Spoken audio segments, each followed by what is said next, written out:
sœurs, madame, messieurs, mes chers amis internautes, bonjour et bienvenue à l'église protestante évangélique Philadelphie. Ici votre bien-aimé, pasteur Célestin Zouga. Je suis toujours dans la joie de partager la parole de Dieu avec vous, mes chers amis internautes.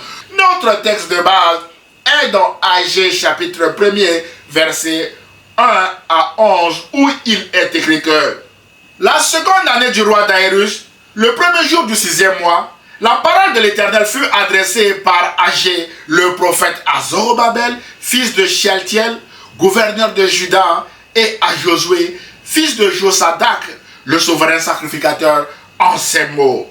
Ainsi parle l'Éternel des armées. Ce peuple dit, le temps n'est pas venu, le temps de rebâtir la maison de l'Éternel. C'est pourquoi la parole de l'Éternel leur fut adressée par Agé, le prophète, en ces mots. Est-ce le temps pour vous d'habiter vos demeures lambrissées quand cette maison est détruite, mes bien-aimés du Seigneur? Il parle ici du temple. Ainsi parle maintenant l'Éternel des armées.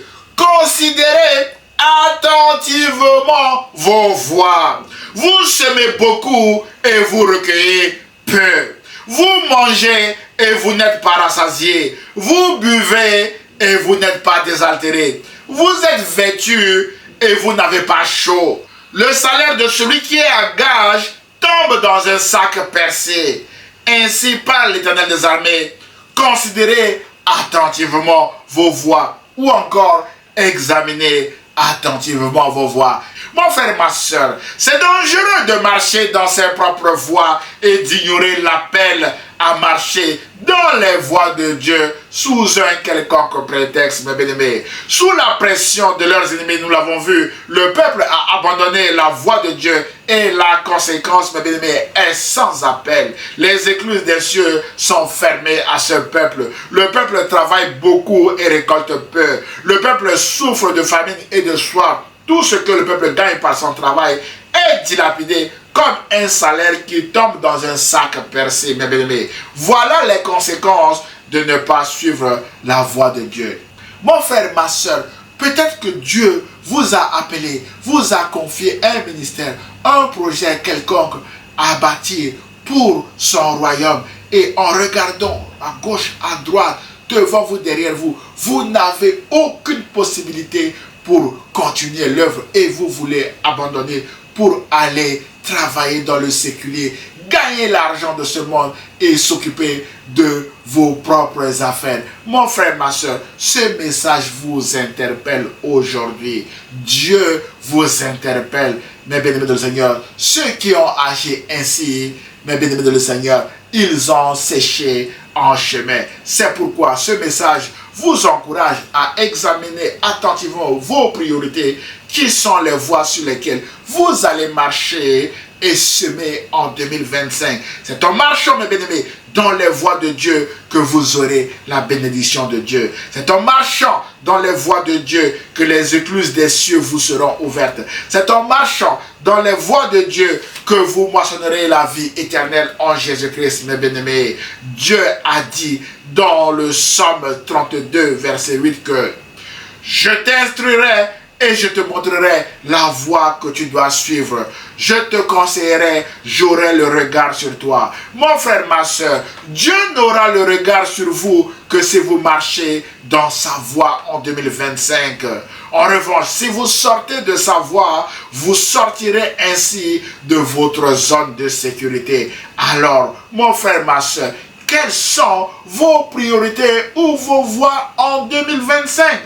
Examinez attentivement vos voies si elles s'accordent avec la volonté de Dieu. Si oui, continuez dans cette voie. Sinon, changez de voie, mon frère, ma soeur. Changez de direction avant qu'il ne soit trop tard. Et ce message s'adresse aussi à ceux qui persécutent les autres, qui attaquent régulièrement les autres, les poussant à l'abandon. Mon frère, ma soeur, examinez aussi votre voie en 2025 si vous allez toujours persévérer dans cette voie. Parce que la parole de Dieu nous dit que ce qu'un homme aura sémé, il le moissonnera aussi. Vous moissonnerez certainement un jour, mes bien-aimés de le Seigneur, en fonction de ce que vous aurez sémé également dans la vie des autres, mes bien-aimés dans le Seigneur. Frères et sœurs, dans notre récit d'aujourd'hui, dans le livre d'Agé, quand le peuple a compris que quand on marche dans ses propres voies, on sèche et on est couvert de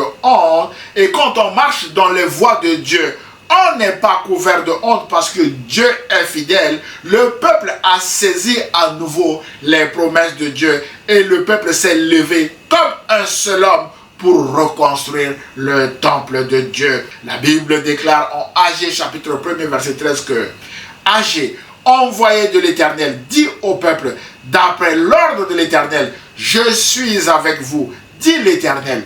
L'Éternel réveilla l'esprit de Zorobabel, gouverneur de Juda, et l'esprit de Josué, le souverain sacrificateur, et l'esprit de tout le reste du peuple.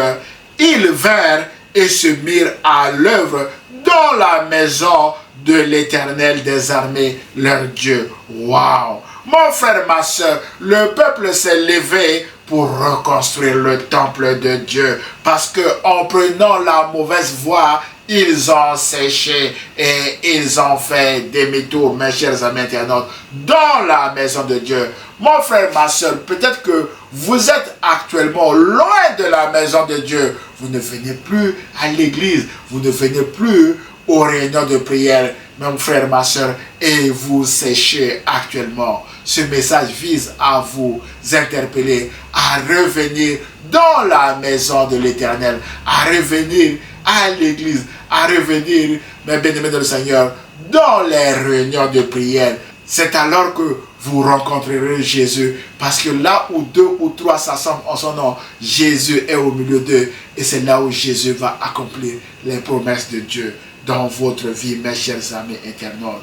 Frères et sœurs, Jésus a dit en Jean chapitre 15 verset 5 que je suis le cep, vous êtes les sarments. Celui qui demeure en moi et en qui je demeure porte beaucoup de fruits, car sans moi, vous ne pouvez rien faire. Mon frère, ma soeur, sans Jésus, vous ne pouvez rien faire. C'est pourquoi ce message vous encourage à marcher avec Jésus tout au long de cette année 2025. C'est alors que vous verrez la gloire de Dieu lors de la moisson en fin d'année, voire même au-delà, et vous témoignerez de la grandeur de Dieu autour de vous, mes chers amis internautes. J'ose espérer que ce message vous a fait du bien. Alors, aimez-le, commentez-le et partagez-le à vos proches.